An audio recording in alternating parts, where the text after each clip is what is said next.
Graça e paz, meus irmãos, que alegria! Vamos iniciar mais um devocional nesta segunda-feira. Espero que você esteja bem a tua casa, a tua família, a sua parentela e vamos juntos meditarmos a palavra de Deus. Você pode tomar a sua Bíblia em mãos ou você pode acessar a sua Bíblia pelo celular.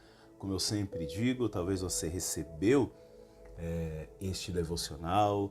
Então, vamos juntos meditar a palavra. Então, se assente num lugar bem tranquilo e vamos agora ao texto que se encontra em 1 Coríntios, capítulo 15, a partir do versículo 33.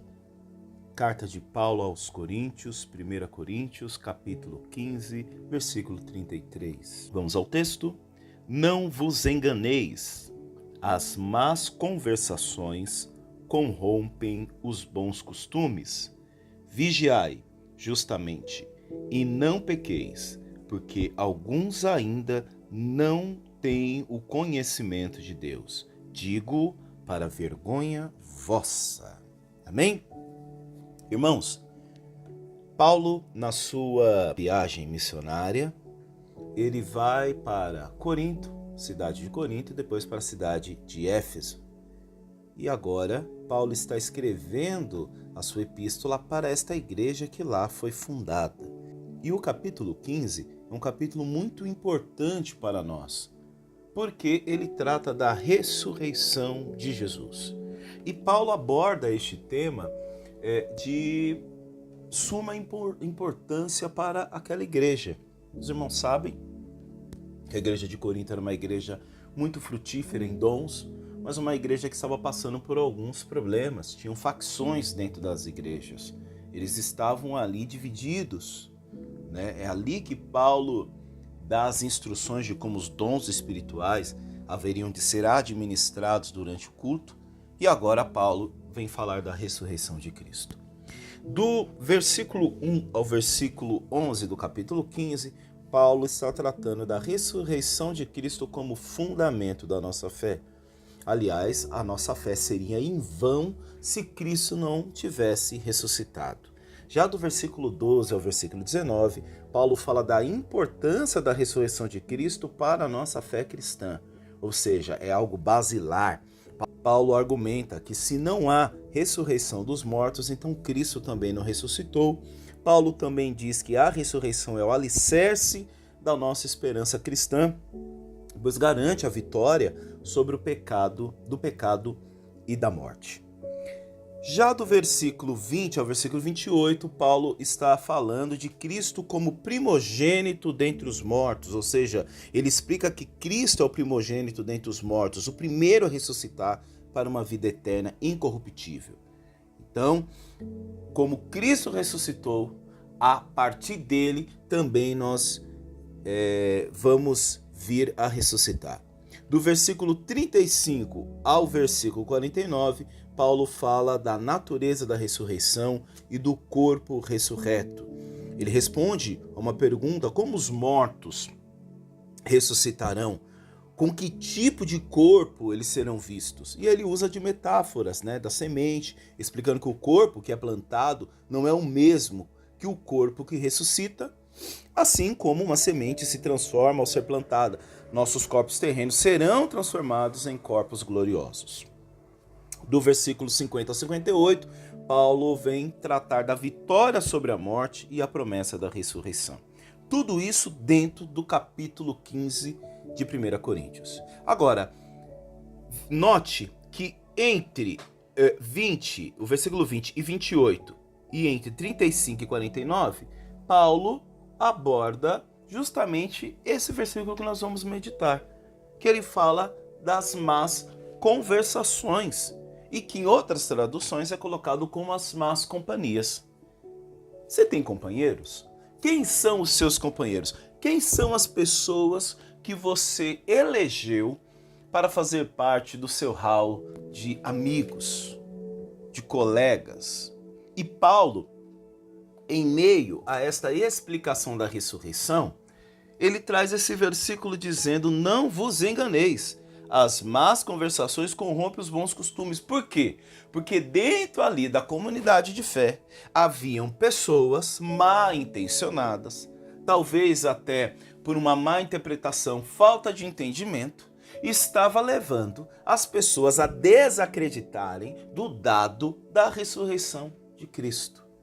Olha como é sutil, olha como é rasteiro, olha como é silencioso e como muitas vezes está perto de nós certas doutrinas que não vêm pelo extraordinário, mas vêm numa conversa do dia a dia que pode minar a nossa fé. Veja que as más conversações, as más companhias podem minar a nossa fé. E é por isso que Paulo vai dizer para aquele povo: não vos enganeis, as más conversações corrompem os bons costumes. Eu acho fenomenal quando é colocado o termo companhia, porque ele diz as más companhias corrompem bons costumes. Aí fica até uma pergunta aqui. Se é mal, por que nós estamos em companhia? Se é mal, por que está nos fazendo companhia? Então Paulo, através desse versículo, ele deixa claro que muitas vezes o mal está perto de nós. Eu me lembro de uma frase que minha mãe me falava quando eu estava no ensino fundamental, depois do ensino médio. Ela dizia: Vinícius, cuidado, droga e coisas ruins não vêm pelos inimigos, mas muitas das vezes vêm pelos amigos, ou seja, são os próximos que muitas vezes podem nos levar a costumes que vão nos fazer cair. E isso é muito importante nós lembrarmos quem somos, aquilo que cremos e em quem cremos, para que certos tipos de conversações e companhias não venham nos influenciar. Aliás, nessa era, das mídias sociais, nós vemos uma quantidade de influencers. Mas será que essas influências são boas para nós? Pense aí. Meu irmão, aliás, além de pensar, eu te convido a fazer um exercício. Abra o seu Instagram, abra o seu Facebook e veja as pessoas a qual você tem seguido. Veja as pessoas ao qual tem te influenciado, porque se elas são influencers, você precisa analisar qual o conteúdo essas pessoas têm oferecido a você. E se esses conteúdos hoje, eles estão te corrompendo ou se eles estão te ajudando. Faz esse exercício. Faça um exercício criterioso de analisar as companhias a qual você tem sido rodeado. Quem são as pessoas a qual você se assenta à mesa para falar da sua intimidade? Quem são as pessoas a qual você tem convidado para vir na sua casa? Não se trata aqui, meu irmão, de acepção de pessoas.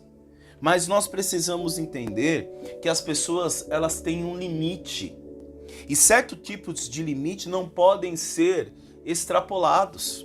Tem pessoas que, infelizmente, elas não vão estar em toda a jornada de fé com você.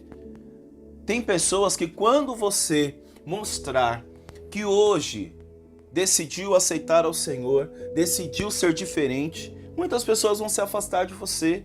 Agora, essas pessoas precisam ser odiadas, essas pessoas precisam ser hostilizadas, essas pessoas não prestam. Não é isso. Foram pessoas que nos ajudaram até um período da nossa vida e que desse ponto em diante elas não têm mais estrutura para estar ao nosso lado, e isso não as fazem pessoas ruins, mas é questão de propósito. Quando Paulo diz para não nos deixar nos enganar, não nos deixar nos corromper pelos maus costumes, ele está querendo dizer: não se una com pessoas que não têm os mesmos propósitos que os seus. Não tem como. E isso é simples de nós trazermos para o nosso dia a dia. É igual o camarada que é casado e aí ele começa, a reencontrar o grupo de amigos solteiros, os solteirões. Só que ele é casado. Aí o que ele começa? A fazer os mesmos programas que ele fazia quando era solteiro. Não, mas não tem problema não, eu sou casado. Quando menos espera, ele tá lá na boate, quando menos espera ele já tá flertando com alguém, quando menos espera ele já tá traindo a esposa dele. Por quê? Porque ele se deixou levar ali pelas companhias. Se deixou levar por companhias que hoje não têm o mesmo estilo de vida. Não se torna a dizer, não se trata sobre acepção de pessoas, se trata sobre você saber muito bem quem está ao seu lado por conta do propósito que você quer seguir, o propósito a qual você quer ser fiel. Bons costumes são corrompidos pelas más companhias. Não são todas as pessoas que nós podemos elevar à qualidade de amigo. A Bíblia é muito clara em dizer, é como agulha num palheiro encontrar um amigo fiel. Tem pessoas que você vai colocar apenas no hall de colegas. E tem um limite do que você pode abrir, do que você pode falar, confidenciar. Outras você vai trazer mais para perto, serão seus amigos. Então nós precisamos muitas vezes avaliar se as pessoas que estão ao nosso redor estão inseridas dentro desse propósito. Se essas pessoas que estão ao nosso redor vão ser escada para nós ou serão pedras de tropeço para chegarmos naquilo que Deus tem para a nossa vida. O Salmo 1, no capítulo 1, diz o seguinte: bem-aventurado o homem que não anda segundo o conselho dos ímpios, nem se detém no caminho dos pecadores. E agora, fenomenal, nem se assenta na roda dos escarnecedores. Não se esqueça, meu irmão e minha irmã, quando você se levanta da roda dos escarnecedores, você se torna o escarnecido. Talvez hoje você se senta numa mesa para falar mal de alguém. Talvez hoje você senta na mesa para falar mal, sentar além em alguém. Não se preocupe. Quando você se levantar, você vai ser o assunto. Você será o hostilizado. Hoje você é o agente da agressão. Quando você se levanta da mesa, você será o agredido. Porque se fala do outro, não vai falar de você? Então, meu irmão, fuja da roda dos escarnecedores, fuja das más conversações, fuja das conversas frívolas, fuja das conversas que não vão levar a nada. Torno a dizer, não é sobre acepção de pessoas, não é sobre fazer acepção, é sobre propósito, é sobre saber em qual mesa nós devemos sentar. Mesas que falam mal do irmão, mesas que é rodeadas de mentira, mesas cheias de fofoca, mesas que tem piadas pornográficas, mesas que tem palavras que não vão agregar em nada. Aliás, mesas que não falam de Deus. Meu irmão, se levante.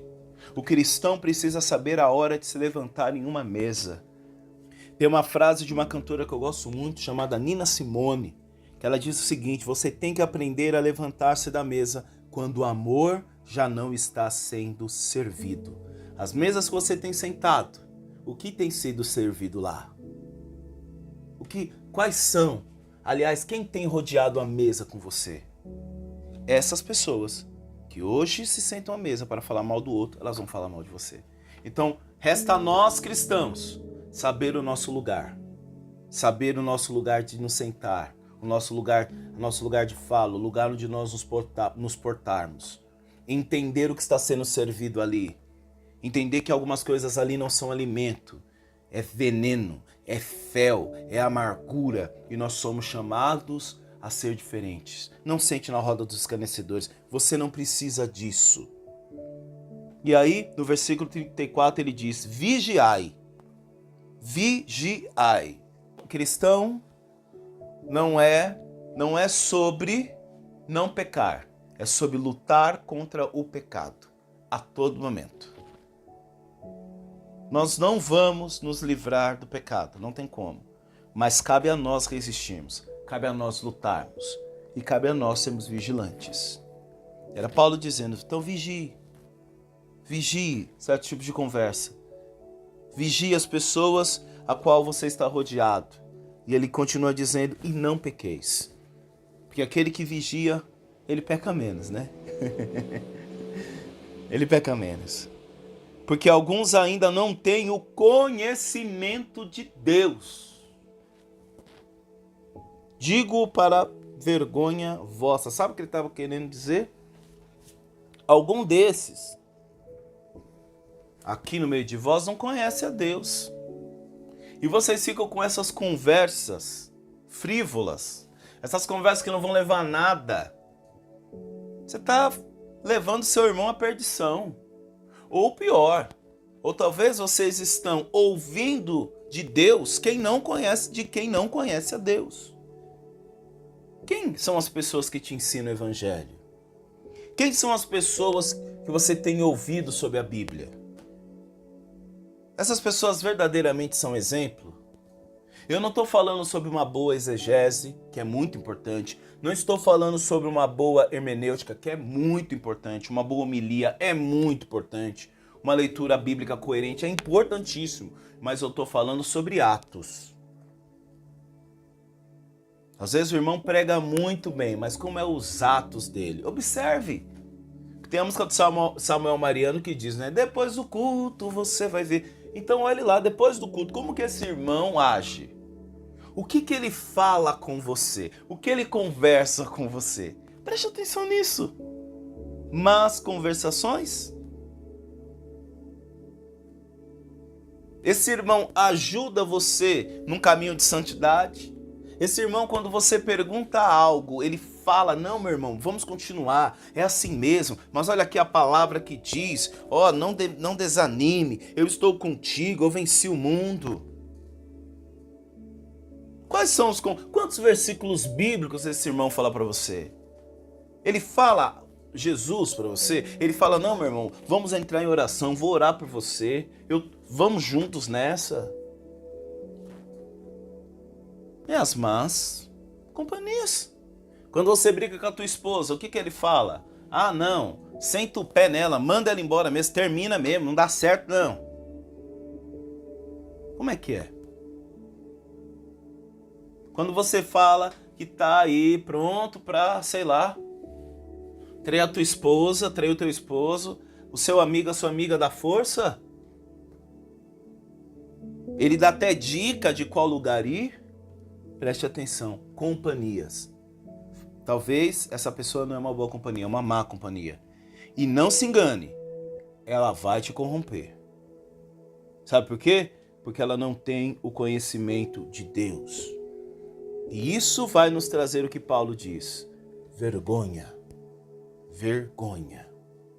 Então, meu irmão, a palavra do Senhor hoje foi bem reta. Ela deixou bem clara o que ela espera de nós. Que nós venhamos vigiar. Que nós venhamos prestar atenção quem está nos rodeando. E não esqueça, as más companhias corrompem os bons costumes. Amém? Vamos orar a Deus? Pai Santo, Pai querido, nós queremos, Senhor, orar agora por todas as pessoas que nos circundam. Todas as pessoas, Senhor Deus, que têm estado ao nosso lado, seja no nosso trabalho, na igreja, seja no bairro onde moramos. Queremos te apresentar, Senhor Deus, as pessoas a qual temos nos aconselhado, as pessoas que hoje nós temos como referência. Que o Senhor, a Deus, nos permita sempre enxergar o lado bom das pessoas, mas que o Senhor também nos dê a malícia, a inteligência, a sagacidade, ó Pai, de discernir comportamentos, discernir influências que não testemunham o Senhor. Nos ajude, Jesus. Nós queremos orar por cada pessoa que tem entrado em nosso lar. Queremos orar, Senhor, por cada pessoa a qual abrimos o nosso coração, que sabe os nossos segredos, Pai. Senhor, que os nossos amigos sejam amigos que nos aproximem do Senhor. Que as nossas companhias sejam companhias, Senhor Deus, que nos levem a uma intimidade mais profunda contigo, Senhor. Que possamos estar rodeados de pessoas cheias de Deus, pessoas que conheçam a Tua Palavra, pessoas que temam a Tua Palavra, pessoas que conheçam a Ti, que venham temer a Ti, Senhor. Pai, nos ajude, Senhor, a também ser essa boa companhia. Nos ajude, Senhor, a ter uma palavra temperada, uma palavra, Senhor Deus, de graça, de bênção, de restauração, Pai. É o que nós te pedimos, em nome de Jesus. Amém. Graça e paz, meu irmão. Um forte abraço e até amanhã. Fique com Deus. Tchau, tchau.